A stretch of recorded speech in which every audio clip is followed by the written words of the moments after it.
और एक और बड़ी आग का जिक्र करेंगे। कराची में जेल रोड पर सुपर स्टोर में आतिशज़दगी का वाकया। 72 घंटे से जायद का वक्त गुजर चुका है, शोले ठंडे ना हो सके। मुतादिद फायर टेंडर्स आग बुझाने के ऑपरेशन में मसरूफ हैं।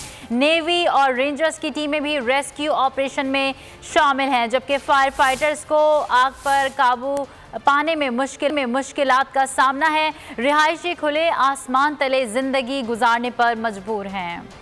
कराची की जेल रोड पर सुपर स्टोर में आतिशज़दगी, शोले ठंडे न हुए।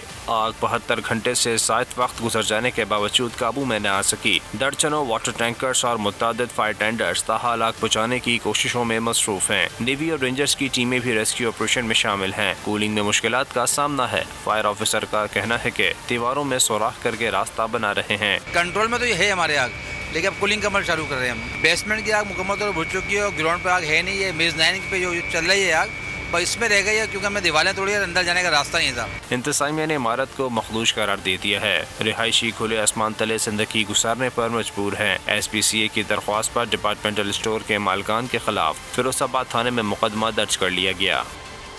और जेल रोड डिपार्टमेंटल स्टोर में लगने वाली आग को ताहाल मुकम्मल तौर पर नहीं बुझाया जा सका। इमारत में रहने वाले मकीन किस हालत में हैं? SPCA की इमारत के हवाले से क्या कहना है? ताज़ा तरीन सूरत हाल जानेंगे कफील अहमद से। जी कफील, आगाह कीजिएगा इस मुतालिक। ये डिपार्टमेंटल स्टोर की जो आग है उसको लगे हुए 4 रोज़ हो चुके हैं।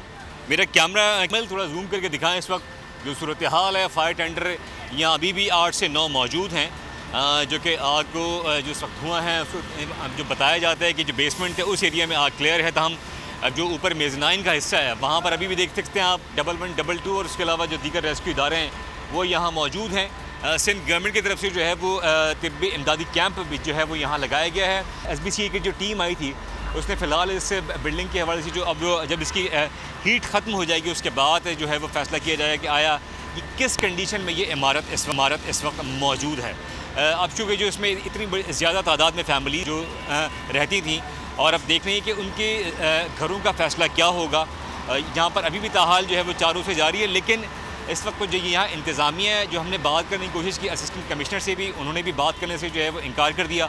और उसके अलावा जो यहाँ कोई फैमिली ताहाल मौजूद नहीं है और जो इस वक्त आग बुझाने का जो बहुत शुक्रिया कफील अहमद, अपडेट कर रहे थे। खबरों का सिलसिला जारी है। सब्सक्राइब करें और बेल दबाएं ताकि कोई खबर रह न जाए।